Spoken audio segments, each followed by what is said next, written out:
കുർബാനയും കൂട്ടയടിയും മെത്രായോളി ഇറങ്ങി കണ്ടം വഴിയോടി. പണ്ടൊക്കെ പള്ളികളിൽ ഭദ്രാസന മെത്രാപ്പോലിത്ത എത്തുന്നു എന്നറിഞ്ഞാൽ ഇടവജനങ്ങൾ കാലേക്കൂട്ടി പള്ളിയിലെത്തി തൊഴുകയോടെ ഭയഭക്തി ബഹുമാനത്തോടെ നിൽക്കുമായിരുന്നു. അദ്ദേഹം വന്നു പോകുന്നതുവരെ പള്ളിയും പരിസരവും വരെ നിശബ്ദമാവുകയും ചെയ്യുമായിരുന്നു. എന്നാൽ ഇന്ന് ഈ ആവാസന്മാരായ മെത്രായോളികൾ വരുന്നത് കണ്ടാൽ ഇടവകയിലെ ഉറപ്പുള്ള ആണുങ്ങൾ മുണ്ട് അഴിച്ചിട്ട് നിൽക്കുന്നവർ പരമാവധി പൊക്കി മടക്കി കുത്തും. എന്നിട്ട് നിനക്ക് മറ്റൊരു പോക്കടവുമില്ലടി എന്ന രീതിയിൽ ഇവന്മാരെ ചെറഞ്ഞു നോക്കുകയും ചെയ്യും. കാരണം അത്രയും മ്ലേച്ഛന്മാരും ആഭാസന്മാരും ഒക്കെയാണ് ഇന്ന് മുത്രാന്മാരായി നടക്കുന്നത്, ഈ അളിഞ്ഞ വേഷവും കെട്ടി നടക്കുന്നത്. തലേ ദിവസം ഏതെങ്കിലും പിമ്പിന്റെ വീട്ടിൽ നിന്നൊക്കെയാവും ഇവമാർ കുർബാന കളിക്കുവാൻ രാവിലെ ഇറങ്ങി വരുന്നത്. ഇന്ന് ജൂൺ 2-ാം തീയതി ഓർത്തഡോക്സ് സഭയുടെ തിരുവനന്തപുരം ഭദ്രാസനത്തിന്റെ കീഴിലുള്ള ആയൂർ സെയിന്റ് മേരീസ് ഓർത്തഡോക്സ് വലിയ പള്ളിയുടെ ഇടവകതരം കുളമാക്കുവാൻ ഭദ്രാസന മെത്രാൻ ചട്ടം കെട്ടി ഇറക്കിയ മുതലിനെ ഇടവക്കാർ മെത്രാന്റെ മുന്നിലിട്ട് ചവിട്ടിക്കൂട്ടി അടികൊടുത്ത് പിടിച്ചിറക്കി വിട്ടു. ഇത് കണ്ട മൂത്രാൻ ഇറങ്ങി കണ്ടം വഴിയോടി. ഒടുവിൽ പോലീസുകാർ വന്നാണ് കാര്യങ്ങൾ ശാന്തമാക്കിയത്. ക്ഷമ ആട്ടിൻ സൂപ്പിനേക്കാൾ ബലം ചെയ്യും. നിന്റെ കാണപ്പെട്ട സഹോദരനോട് എന്തെങ്കിലും പ്രശ്നങ്ങളുണ്ടെങ്കിൽ ആദ്യം നീ അത് നിരപ്പാക്കിയിട്ട് നിന്റെ യാഗമർപ്പിക്കുവാനാണ് കർത്താവ് പറഞ്ഞത്. നിന്റെ ഒന്നും അളിഞ്ഞ യാഗമല്ല, ത്യാഗമത്രേ വേണ്ടത് എന്ന് പഠിപ്പിച്ച പൊന്നുതമ്പുരാനെ നാണം കെടുത്തുവാൻ ഇറക്കിയാണ് ഈ അഭിവന്ധ്യ മെത്രായോളികൾ. താഴെ വിശ്വാസികൾ തമ്മിൽ മുട്ടൻ അടിനടക്കുമ്പോൾ മുത്രാനൊന്നും തിരിഞ്ഞു പോലും നോക്കാതെ നിന്ന് പണി ഇതായിരുന്നു. മുണ്ണക്കുഞ്ഞുങ്ങൾ ഓർത്തത് മെത്രായോളിൽ നിന്ന് കർത്താവിനോട് മുട്ടിപ്പായി എന്തോ പ്രാർത്ഥിക്കുകയാണ് എന്ന്. മുത്രാന്മാർക്ക് ഇടവജനങ്ങൾ ഇപ്പോൾ നൽകുന്ന ബഹുമാനം കാണുമ്പോൾ ഇവർ ITV ന്യൂസിന്റെ പ്രേക്ഷകരാണോ എന്ന് എനിക്ക് തോന്നിപ്പോകാറുണ്ട്. അത്രയ്ക്ക് മാറ്റം വിശ്വാസികൾ ഈ അടുത്ത കാലത്തായി വന്നിട്ടുണ്ട്. ഇടവകയിലെ പൊതുശല്യങ്ങളായി പ്രഖ്യാപിച്ച CU Thomas, Tijo T Lal എന്നിവരെ ഇടവകയുടെ 7/1/2024 കൂടിയ പൊതുയോഗം എല്ലാ ആത്മീയ പ്രസ്ഥാനങ്ങളിൽ നിന്നും മദ്ബഹയിൽ ശുശ്രൂഷയ്ക്ക് കൂടുന്നതിൽ നിന്നും വിലക്കിയിരുന്നു. കഴിഞ്ഞ രാത്രി ഇവർ മെത്രാന്റെ രഹസ്യ സംഗീതത്തിൽ കൂടുകയും ഇടവകദിനം പൊളിക്കുവാൻ പദ്ധതികൾ ആസൂത്രണം നടത്തുകയും ചെയ്യുകയുണ്ടായി. രാവിലെ ഒന്നും അറിയാത്ത പോലെ മെത്രാൻ വന്ന് കുർബാനപ്പണിക്കുള്ള സാമഗ്രികളെല്ലാം അഴിച്ചുവെച്ച് പണികൾ തുടങ്ങി. പിന്നാലെ പുറത്താക്കിയ CU തോമസും വന്ന് കുപ്പായമൊക്കെ ഇട്ട് കുർബാനപ്പണിക്ക് കയ്യാളായി കയറി. ഇത് കണ്ട ഇടവക ട്രസ്റ്റി രാജുവും സെക്രട്ടറി ജോൺസണും തോമസിനോട് കുർബാനയ്ക്ക് കയറാതെ മാറി നിൽക്കാൻ ആവശ്യപ്പെട്ടു. എന്നാൽ മെത്രാൻ നിൽക്കുന്ന ആ ധൈര്യത്തിൽ അദ്ദേഹം പുറത്തിറങ്ങാൻ കൂട്ടാക്കിയില്ല. ഒടുക്കം പിടിച്ച് ഇറക്കി വിടേണ്ടി വന്നു. ഇതൊക്കെ കണ്ട് മെത്രാൻ മൂങ്ങയെപ്പോലെ തിരിഞ്ഞു നിന്നു. ഒടുവിൽ നിന്നാൽ തനിക്കും കിട്ടും എന്ന് പേടിച്ച് മലങ്കരമൃത എന്നറിയപ്പെടുന്ന ഡിസ്ഗ്രേസ് മെത്രാൻ കൊണ്ടുവന്ന കുർബാന പാത്രങ്ങളും കിടിനാമണികളും ഹുയാൻസാങ്ങിന്റെ പോലെയുള്ള തൊപ്പിയും ഒക്കെ പള്ളിയിൽ എറിഞ്ഞു കളഞ്ഞ് അംശവടിയും എടുത്തുകൊണ്ട് കിട്ടിയ വണ്ടിയിൽ കയറി സ്ഥലം വിട്ടു. ഞായറാഴ്ച ആയൂർ ഓർത്തഡോക്സ് പള്ളിയിൽ നടന്ന ഭക്തി നിർഭരമായ തള്ളക്കി വിളികളും കൂട്ടയടിയും കാണുക. ഇതാണ് മാർത്തോമാ കുഞ്ഞുങ്ങളുടെ പൈതൃകം. എൻ്റെ കർത്താവ്, കുറിയലാസോൻ മുഴങ്ങിയ പള്ളികളിൽ നല്ല മുട്ടൻ തെറികൾ മുഴങ്ങി.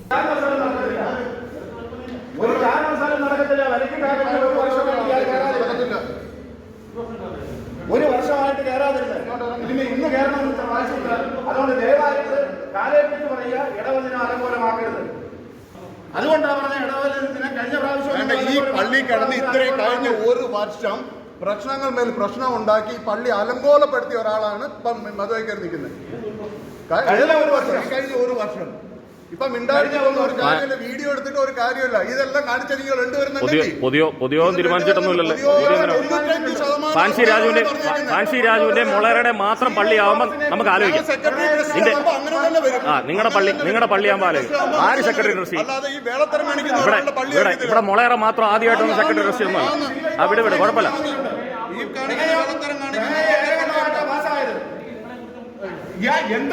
പ്രമേയോ എന്താ പ്രമേയം?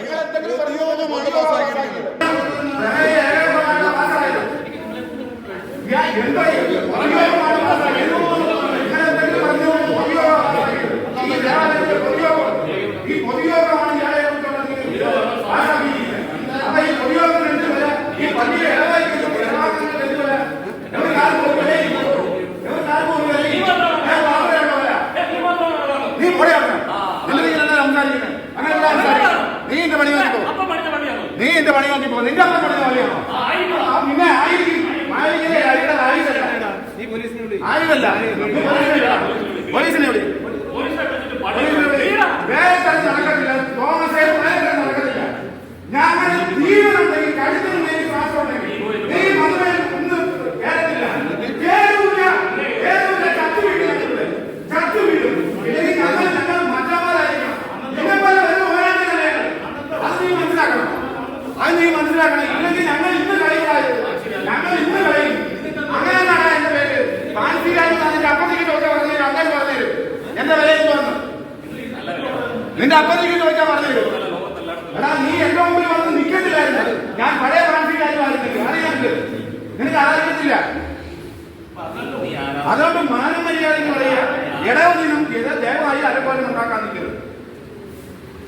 അന്തസ്സായ രീതിയിൽ നല്ല രീതിയിൽ പരിപാടികൾ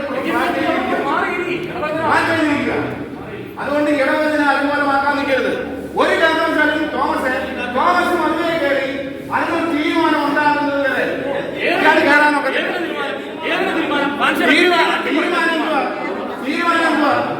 സ്വഭാവത്തിനനുസരിച്ച് മന്ത്രിയെ കയറി നിൽക്കാൻ ഒക്കത്തില്ല. അതാണ് തീരുമാനം. എങ്കിൽ പിന്നെ മാത്യു തോമസ് അച്ഛൻ്റെ കാര്യം എന്താ കയറാൻ? എന്താ കയറാൻ? ആ ഇപ്പോഴാണ് രാജ്യം ജോലി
അവന്റെ സ്വന്തം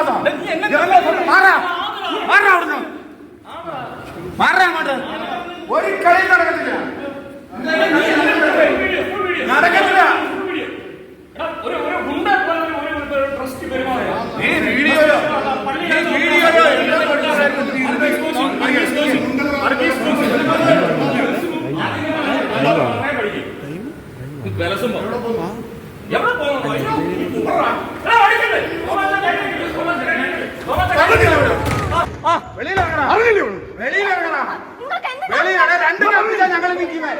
ഇന്ന് രണ്ട് കൽപ്പിച്ചാ നിൽക്കുന്നത് ഞങ്ങള്.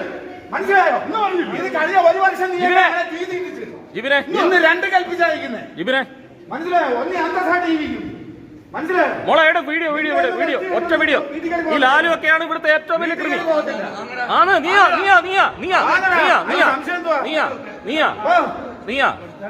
നീയൊക്കെ ആരാന്ന വിചാരം? നീയൊക്കെ ആരാന്ന വിചാരം? അച്ഛന്റെ തോമസേ ഇയാളൊരു വികാരിയാണോ? നിങ്ങളൊരു വികാരിയാണോ? ഞാൻ പറഞ്ഞല്ലോ. എന്തോ പറഞ്ഞേ കള്ള ഫ്രോഡ് എന്തോ പറഞ്ഞേ ഇവിടെ സംഘർഷങ്ങൾ കൂട്ടാനാണോ വന്നേ കുറയ്ക്കാനാണോ വന്നേ? ആരുടെ ശാന്തത? ഇവിടെ എല്ലാരും ശാന്തമായിട്ടാ വന്നേ. ആരുടെ ശാന്തത? ഇയാൾ പോലീസിനെ വിളി. എന്നിട്ട് കുർബാന ഉണ്ടാക്കിയാൽ മതി. എന്തോ വിചാരിച്ചത്? കളിച്ച കാര്യമൊന്നും വിചാരിച്ചത്? പള്ളിയല്ലേ ഇത് പള്ളിയല്ലയോ? എടാ അത് നിനക്ക് വേണം. എടാ നിന്റെ പ്രായത്തിന്റെ പക്വത കാണിക്കും. നീ പ്രായത്തിന്റെ പക്വത കാണിക്കും.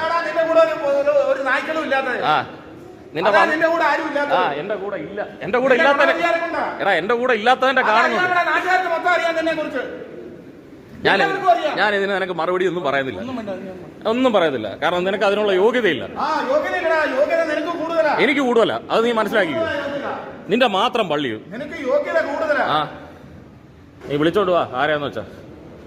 മോളെ വീഡിയോ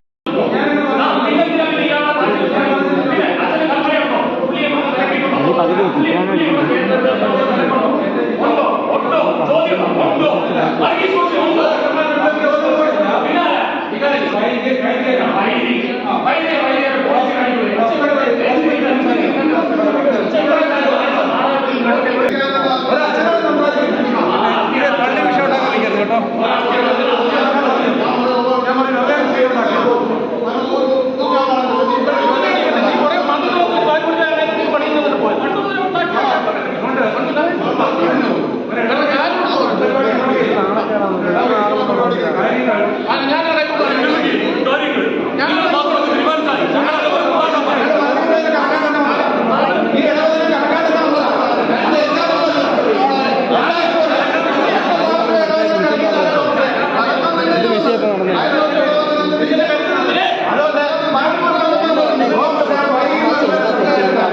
ഞായറാഴ്ച നടന്ന സംഭവങ്ങളെക്കുറിച്ച് ഇടവകാംഗം രഞ്ജിത്ത് പറയുന്നത് കേൾക്കുക. ഞാൻ രഞ്ജിത്താണ്, ആയുപ്പള്ളി. ഇന്ന് പള്ളിയിൽ ഇടവക ദിനമായിരുന്നു. നമ്മുടെ ഗബ്രിയേൽ തിരുമേനിയാണ് ഇന്ന് ഇവിടെ ഈ പള്ളിയിലെ കുർബാന നടത്തേണ്ട വ്യക്തി. അപ്പൊ ഈ പള്ളിയിലുള്ള രണ്ട് വ്യക്തികൾ, അതായത് എക്സ്പെൽ ചെയ്ത രണ്ട് വ്യക്തികൾ, അതായത് 10 വർഷത്തേക്ക് പള്ളിക്ക് അകത്ത് കയറാൻ പാടില്ല എന്ന് പറഞ്ഞ, പള്ളിക്കകത്ത് മീൻസ് മധുവയിൽ കയറാൻ പാടില്ല വ്യക്തികൾ ഇന്ന് ഇവിടെ വന്നിരുന്നു. ഈ വന്നതിന് ശേഷം മാത്രം അന്ന് രാവിലെ നമസ്കാരം നടക്കുന്ന സമയത്ത് തിരുമേനി ഒന്നും മിണ്ടാതെ തിരുമേനി ഇറങ്ങിപ്പോയി കളഞ്ഞു. ഇവിടെ പ്രശ്നമായി കയറണം എന്ന് പറഞ്ഞു. കമ്മിറ്റിക്കാർ പ്രശ്നമായി കയറാൻ പറ്റില്ല, കാരണം ഇത് നമ്മുടെ പൊതുയോഗം തീരുമാനിച്ച കാര്യമാണ്, കയറാൻ പറ്റില്ല. തിരുമേനി ഇവിടുന്ന് എസ്കേപ്പായി. തിരുമേനിയുടെ താല്പര്യമുള്ള കക്ഷികളാണോ കയറാൻ വന്നതെന്ന്? അതെ, തിരുമേനി താല്പര്യമുള്ള കക്ഷികൾ തന്നെയാണ്. ഇന്നലെ തിരുമേനിയായിട്ട് ഒരു തമ്മിൽ സംസാരിച്ചിരുന്നു. എന്നിട്ട് അവർ തന്നെ ഇത് വീഡിയോ എടുക്കുകയും അവർ തന്നെ ഇത് മൊത്തത്തിൽ അങ്ങോട്ട് ചെയ്യുകയും ചെയ്തു. ബാക്കിയെല്ലാം കട്ട് ചെയ്ത് കളഞ്ഞു. എന്നിട്ട് അച്ഛനെ പോലെ തെറി വിളിക്കുക, പ്രശ്നങ്ങളൊക്കെ ഉണ്ടായി. ഇതെപ്പോഴാണ് സംഭവങ്ങൾ പള്ളിക്കകത്ത് നടന്നത്? രാവിലെ നമ്മൾ 6:30 മണിക്കുള്ള നമസ്കാര സമയത്ത്. ഇന്ന് പള്ളിയുടെ ഇടവക ദിനമായിരുന്നു. ഇടവദിനത്തിന്റെ രാവിലെ നമസ്കാര സമയത്താണ് ഈ പ്രശ്നങ്ങൾ അരങ്ങേറുന്നത്. തിരുമേനിയായിരുന്നു. പിന്നെ പോലീസ് വന്നവരെ പുറത്താക്കി. ഇങ്ങനെ ഈ 2 കൂട്ടം തുടങ്ങിയ ഏതൊക്കെ പക്ഷമായിരുന്നു? 2 കൂട്ടരല്ല, അത് 2 പേര്. 170 വീട്ടുകാരുണ്ട് ഈ പള്ളിയിൽ, ആയൂർ വലിയ പള്ളിയിൽ. 170 വീട്ടുകാർ, 2 വീട്ടുകാരുള്ള 2 പേരാണ് ഈ പ്രശ്നം ഉണ്ടാക്കുന്നത് മൊത്തം. അത് കഴിഞ്ഞ വർഷം നമ്മുടെ തോമസ് ടി വർഗീസ് അച്ഛൻ എന്ന് പറയുന്ന അച്ഛൻ ഉണ്ടായിരുന്നു മുമ്പ്. ഇപ്പൊ കുമാരപള്ളി ഇരിക്കുന്നത് തീമയുടെ വലം കൈ. ഈ പുള്ളിക്കാരൻ തന്നെയാണ് ഈ ആയുപള്ളി മൊത്തവും പ്രശ്നം ഉണ്ടാക്കി വെച്ചേക്കുന്നത്. അതിനുശേഷമാണ് ഈ പ്രശ്നം അടിയോടടി. കഴിഞ്ഞ പ്രാവശ്യവും ഇതേപോലെ ഉണ്ടായിരുന്നു, ഇടവദിനത്തിൽ ഉണ്ടായിരുന്നു. ഇപ്പൊ നമ്മുടെ പുതിയ അച്ഛനാണ്. പുതിയ ആളുടെ പേരെന്താ? വർഗീസ് കോശി തുണ്ടത്തിൽ. ഈ അച്ഛനാണ് ഇപ്പൊ ചാറെടുത്തേക്കുന്നത്. അപ്പൊ അതിനുശേഷമാണ് ഇവിടെ അച്ഛൻ ഭദ്രാസന കൗൺസിൽ അംഗം കൂടാണ്. അപ്പൊ അതിനെ ചൊല്ലിയുള്ള പ്രശ്നം, കാരണം നമ്മുടെ തിരുമേനിയായിട്ട് ഉടക്കാണ് അച്ഛൻ. അവിടെ ഓപ്പോസിറ്റ് ഗ്രൂപ്പാണല്ലോ. എന്തായാലും ശരിക്കും പറഞ്ഞ ഒരു പ്ലാൻ പരിപാടിയായിരുന്നു. അതായത് തിരുമേനിക്ക് അറിയാമായിരുന്നു അങ്ങനെ തിരുമേനി ഇവിടുന്ന് ഇറങ്ങി പോകേണ്ട കാര്യങ്ങളും, കാരണം തിരുമേനിക്ക് അത് പറയാമല്ലോ, നിങ്ങൾ മിണ്ടരുത്. നിലവിലത്തെ അവസ്ഥ എന്താ? നമ്മുടെ തീരുമാനം ഇടവേടെ ഇതിനെ കയറ്റാൻ പറ്റില്ല. വീണ്ടും അടിയുണ്ടാവും, പ്രശ്നമുണ്ടാവും. ഇവരെ എന്തുകൊണ്ടാണ് മാറ്റി നിർത്തിയത്? പൊതുവെ തീരുമാനമാണ്. അല്ല, പൊതുയോഗത്തിന്റെ ഒരു തീരുമാനത്തിന് ഒരു കാരണം ഉണ്ടാവില്ലോ. ഇവരെ പള്ളിയിൽ നിന്ന് 2 പേരെ മാറ്റി നിർത്തണമെങ്കിൽ ഒരു തക്കതായ കാരണം ഉണ്ടാവുമല്ലോ. അതിനൊരു കാരണങ്ങൾ ഇവിടെ പള്ളിയുടെ ചരിത്രത്തിലുണ്ട്. ഇതിനകത്തുണ്ട്. കാരണം കഴിഞ്ഞ ട്രിപ്പിൽ വന്ന അച്ഛന്റെ പ്രശ്നങ്ങളും അവരുടെ കൂടെ നിന്നുള്ള പ്രശ്നങ്ങളും കൊണ്ടാണ് ഇവരെ മാറ്റി നിർത്തിയത്. അന്ന് അച്ഛനുള്ള സമയത്ത് തന്നെ ഇവരെ മാറ്റുന്നത്. ഈ വെന്നിയച്ഛനുള്ള സമയത്ത് തന്നെയാണ് ഇതെല്ലാം മാറ്റി നിർത്തുന്നതും. എല്ലാം എഴുതി വെച്ചിട്ടുണ്ട്. ഇവിടെ കയറാൻ പറ്റില്ലല്ലോ. നമ്മുടെ തീരുമാനം എന്ന് പറഞ്ഞാൽ ഇനി എന്താണ്? ഒരു കാരണവശാലും ഇവരെ പള്ളിക്കകത്ത് കയറ്റാൻ പറ്റൂല. അകത്ത് മധുബായിൽ കയറാൻ പാടില്ല. ഔദ്യോഗികമായ കാര്യങ്ങളിൽ ഒന്നും ഇടപെടാൻ പറ്റത്തില്ല. ഒരുപാട് അടിയും പ്രശ്നം ഉണ്ടാക്കുന്ന വ്യക്തിയാണ് ഈ ജിജോ. പള്ളിയിൽ മുമ്പ് വിഷം കലക്കിയ ടീമുകളിൽ പെട്ട വ്യക്തിയാണ്. ചടയങ്ങ പോലീസ് സ്റ്റേഷനിൽ 4 കേസുണ്ട് ഇവന്റെ പേരിൽ. ഇനി ഇടവക വികാരി വർഗീസ് കോശി പറയുന്നത് കേൾക്കുക. സുനിലെ, വർഗീസ് കോശി അച്ഛനാ. എന്തോ സംഭവിച്ചത് ഇന്ന്? സുനിലെ, ഇവിടെ ഇന്ന് ഇടവക ദിനമായിരുന്നു. നേരത്തെ ഒരു പ്ലാൻ ചെയ്തതാ. ഞാൻ വന്നിട്ട് 2 ആഴ്ചയായുള്ളൂ. ഇവിടെ താമസം തുടങ്ങിയിട്ട് 1 ആഴ്ചയായിട്ടുള്ളൂ. ഇവര് നേരത്തെ മാത്യു തോമസ് അച്ഛന്റെ സമയത്ത് ഇവിടെ പള്ളി വിഷയം ഉണ്ടായപ്പോൾ പള്ളി പൊതുയോഗം തീരുമാനിച്ച് മാത്യു തോമസ് അച്ഛൻ, അതായത് ഇപ്പൊ കുമാരപുരം പള്ളി വന്ന ബെന്നി അച്ഛൻ ഒപ്പിട്ട ഒരു രേഖയുണ്ട് ഇവിടെ മിനിറ്റ്സ്. അതിനകത്ത് ഇവരെ 2 പേരെ പള്ളിയുടെ ഔദ്യോഗിക ചുമതലകളിൽ നിന്നും ആത്മീയ സംഘടനയുടെ ഭാരവാഹിത്വത്തിൽ നിന്നും പരിശുദ്ധമായ മദ്ബായുടെ ശുശ്രൂഷയിൽ നിന്നും ഒഴിവാക്കി നിർത്തിയ ഒരു തീരുമാനമുണ്ട്. അതുകൊണ്ട് ഇവരാരും മദ്ബായിൽ കയറാതെ നിൽക്കുകയായിരുന്നു. ഗബ്രിയേൽ വന്ന് ഇവരെ കയറ്റാനുള്ള ശ്രമമായിരുന്നു നടന്നത്. അതെ. ഇന്നലെ ഈ എന്നെ മെത്രാച്ചൻ വിളിക്കുമ്പോൾ തന്നെ ഈ തോമസ് എന്ന് പറയുന്നവൻ മെത്രാച്ചൻ ഇടമുളയ്ക്ക സെൻട്രൽ മെത്രാച്ചന്റെ മുമ്പിൽ ഇരിപ്പുണ്ട്. അതിനുശേഷം ഇന്ന് രാവിലെ മെത്രാച്ചൻ 6:25 ആയപ്പോൾ പള്ളി വന്നു. ഇന്നലെ രാത്രി 10:20 മെത്രാച്ചൻ എന്നെ വിളിച്ചിട്ട് പറഞ്ഞു, അച്ഛാ പള്ളിയുടെ വികാരിയാണ്, വികാരി പറയുന്നതനുസരിച്ച് പള്ളി കാര്യങ്ങൾ പോകത്തുള്ളൂ, അതുകൊണ്ട് അച്ഛൻ അങ്ങ് കൈകാര്യം ചെയ്ത്. ഞാൻ പറഞ്ഞോളാം. ഇവൻ രാവിലെ വന്ന് മധുവായി കയറിയപ്പോൾ ഞാൻ പറഞ്ഞു, തോമസ് ഇന്ന് ഇടവക ദിനമാണ്, കഴിഞ്ഞ വർഷം പള്ളി വിഷയമുണ്ടായതാണ്, അതുകൊണ്ട് ഇന്ന് ഇടവക ദിനം പ്രശ്നം ഉണ്ടാക്കാൻ നിങ്ങൾ തയ്യാറാകരുത്. ശാന്തമായിട്ട്, വേറെ ആരുമില്ല. മദ്ബായിക്ക് തുള്ളി മെത്രാച്ചൻ അവിടെ കാസ വിലാസ അമീറ എടുത്തു വെക്കുന്നു. ഞാനും തോമസും ശുശ്രൂഷക്കാരോട് അവനെ വിളിച്ച് പറഞ്ഞതാണ്, ഇതുപോലെ വിഷയം ഉണ്ടാക്കരുത്, തോമസ് തൽക്കാലത്തേക്ക് താഴെ, ഞാൻ മെത്രാപൊലിത്ത പറഞ്ഞിട്ടാണ് നിൽക്കുന്നതെന്ന് പറഞ്ഞു. എന്നാൽ പിന്നെ മെത്രാപൊലിത്ത കൈകാര്യം ചെയ്യട്ടെ, വിഷയം തീർക്കട്ടെ എന്ന് പറഞ്ഞു. അത് കഴിഞ്ഞിട്ട് നമസ്കാരത്തിന് ഇറങ്ങി വന്നു. എല്ലാവരോടും അവനെ പിടിച്ച് പുറത്താക്കാൻ തയ്യാറായി. മെത്രാപൊലിത്ത മിണ്ടിയില്ല, ഞാനും മിണ്ടിയില്ല. 10-20 മിനിറ്റ് കഴിഞ്ഞപ്പോ മെത്രാപൊലിത്ത ഇറങ്ങി കാറിനകത്തങ്ങ് പോയി. ഇടമുളയ്ക്ക് സെന്ററിൽ പോയി. ഒന്നും പറഞ്ഞില്ല. ഇടവക വികാരിയോടും പോലും പറഞ്ഞില്ല. ഞാൻ അങ്ങോട്ട് ചെന്ന് ചോദിച്ചു, തിരുമേനി ഇതങ്ങ് തീർത്തിട്ടങ്ങ് പോയിക്കൂടായോ? തിരുമേനി ഒരു വാക്ക് പറഞ്ഞാൽ ഇവിടെ അങ്ങ് ഇടവക ശാന്തമാകത്തില്ലേ? അന്നേരം പറഞ്ഞില്ല, എന്റെ മനസ്സിന്റെ സന്തോഷമില്ല, ഒരു ഏകാഗ്രത കിട്ടുന്നില്ല. അത് കഴിഞ്ഞിട്ട് പോയി കഴിഞ്ഞിട്ടും ഫോണിൽ ഞാൻ വിളിച്ചു, അല്ല ഞാൻ ഇന്നിനി അങ്ങോട്ട് വരുന്നില്ല, എന്റെ കാസായും ബീലാസായും ഒക്കെ പള്ളിയിലിരിക്കുക, അതിനകത്ത് തന്നെ അച്ഛനും കുർബാനയും അച്ഛൻ ഇടവക ദിനവും നടത്തുക. പിന്നെ അത് കഴിഞ്ഞു പള്ളിക്കാർ പറഞ്ഞു, അച്ഛാ പറ്റത്തില്ല. അങ്ങനെ പിന്നെ അവര് ചടയമംഗലം SI വിളിച്ചു, CA വിളിച്ചു. CAയുടെ നേതൃത്വത്തിൽ അവർ വന്ന് ഒരു ധാരണയുണ്ടാക്കി അപ്പോൾ ഞാനും പറഞ്ഞത് ഇങ്ങനെ ചെയ്തേ പറ്റത്തുള്ളൂ എന്ന് പറഞ്ഞ് അവര് ഇറക്കി താഴെ നിർത്തി. ഇവര് ഇറങ്ങിപ്പോവാൻ തയ്യാറായില്ലേ പള്ളിയിൽ നിന്ന്? അവരിറങ്ങിപ്പോകാൻ തയ്യാറായില്ല. അവസാനം പിന്നെ എന്ത് സംഭവിച്ചു? പോലീസ് കൊണ്ടുപോയോ? പോലീസ് കൊണ്ടുപോയില്ല. പിന്നെ മധുവായെന്ന് പിടിച്ചിറക്കി കഴിഞ്ഞപ്പോൾ പിന്നെ തോമസ് കുർബാന തീരുന്നതിന് വരെ താഴെ നിന്നു. ജിജു അങ്ങ് പോയി. പിന്നെ ഏകദേശം 9:15 മണിക്കാണ് ഇന്ന് പ്രഭാത നമസ്കാരം പള്ളിയിൽ തുടങ്ങുന്നത്. പിന്നെ ബാക്കി കാര്യങ്ങളെല്ലാം ഭംഗിയായി നടന്നു. അവസാനമായി കാര്യമായി കേൾക്കേണ്ടത് ഇടവകയുടെ സെക്രട്ടറിയുടെ സന്ദേശമാണ്. പ്രിയപ്പെട്ട ഇടവക വിശ്വാസികളെ, 2/6/24 ഞായറാഴ്ച ഈ ഇടവകയിൽ സംഭവിച്ച കാര്യങ്ങളുടെ യഥാർത്ഥ വിവരം നിങ്ങളെ അറിയിക്കുന്നതിന് വേണ്ടിയാണ് 7/1/2024 കൂടിയ ഇടവക പൊതുയോഗ തീരുമാനപ്രകാരം CY തോമസിനെയും ജിജോ ടി ലാലിനെയും പള്ളിയിൽ നിരന്തരം പ്രശ്നങ്ങൾ ഉണ്ടാക്കുന്നതിൻ്റെ പേരിൽ ഔദ്യോഗിക സ്ഥാനങ്ങളിൽ നിന്നും ആത്മീയ സംഘടനകളുടെ നേതൃസ്ഥാനത്തു നിന്നും വിശുദ്ധ മദ്ബഹയിലെ ശുശ്രൂഷകളിൽ നിന്നും മാറ്റി നിർത്താൻ തീരുമാനിച്ചിട്ടുള്ളതാണ്. ഈ വ്യക്തികൾ മുഖാന്തരം കഴിഞ്ഞ വർഷത്തെ ഇടവക ദിനവും അലങ്കോലപ്പെടുകയുണ്ടായി എന്ന് നിങ്ങൾക്കറിയാം. ഈ പൊതുയോഗ തീരുമാനം നിലനിൽക്കെ ഇന്നേ ദിവസം രാവിലെ CY തോമസും ജിജോ ടി ലാലും ദേവാലയത്തിൽ എത്തുകയും അഭിവന്ദ്യ തിരുമേനിയുടെ സാന്നിധ്യത്തിൽ വികാരിയെയും ഭരണസമിതി അംഗങ്ങളെയും മറ്റ് ഇടവക അംഗങ്ങളെയും പരസ്യമായി അസഭ്യം പറയുകയും വിശുദ്ധ കുർബാന നടത്തുന്നതിന് തടസ്സം നിൽക്കുകയും ചെയ്തു. അഭിവന്ദ്യ തിരുമേനിയുടെ സാന്നിധ്യത്തിൽ ബഹുമാനപ്പെട്ട വികാരി തോമസ് മദ്ബഹയിൽ തൽക്കാലം കയറണ്ട എന്ന് പറഞ്ഞിട്ടും അവിടെ നിന്ന് ഇറങ്ങുവാൻ തോമസ് കൂട്ടാക്കിയില്ല. എന്നാൽ ഈ വിഷയത്തിൽ ഒരു വാക്ക് പോലും സംസാരിക്കുവാൻ തിരുമേനി തയ്യാറായില്ല. മാത്രമല്ല, വിശുദ്ധ കുർബാന അർപ്പിക്കുവാൻ വന്ന തിരുമേനി ക്ഷുഭിതനായി ഇറങ്ങിപ്പോവുകയും ചെയ്തു. ഈ പ്രശ്നങ്ങൾ വളരെ രമ്യമായി തിരുമേനിക്ക് പരിഹരിക്കാം എന്നിരിക്കെ ഒരു വാക്ക് പോലും പറയാതെ ദേവാലയത്തിൽ നിന്ന് ഇറങ്ങിപ്പോയ തിരുമേനിയുടെ പ്രവൃത്തി ഇടവക ജനങ്ങൾക്ക് ഒരു തരത്തിലും അംഗീകരിക്കുവാൻ കഴിയുന്നതല്ല. തുടർന്ന് പോലീസ് എത്തുകയും CIയുടെ നിർദ്ദേശപ്രകാരം തോമസ് വിശുദ്ധ മദ്ബഹയിൽ നിന്ന് പുറത്തു പോകുവാൻ നിർബന്ധിതനാകുകയും ചെയ്തു. ഇതേ തുടർന്ന് പ്രഭാത നമസ്കാരവും വിശുദ്ധ കുർബാനയും നടത്തുകയുണ്ടായി. അതിനുശേഷം ഇടവക ദിനത്തോടനുബന്ധിച്ചുള്ള വിവിധ കലാപരിപാടികൾ നടത്തുകയും മുതിർന്നവരെ ആദരിക്കുകയും എല്ലാ കാര്യങ്ങളും വളരെ ഭംഗിയായി നടന്നു. ഈ ഇടവക ദിനത്തോടനുബന്ധിച്ച് നടന്നിട്ടുള്ള സംഭവവികാസങ്ങളുടെ നിജസ്ഥിതി ഇത് തന്നെയാണ്. ഇതാണ് സത്യം. കലാപരിപാടിയോടെ ഇടവക ദിനം ഭംഗിയായി സമാപിച്ചത്.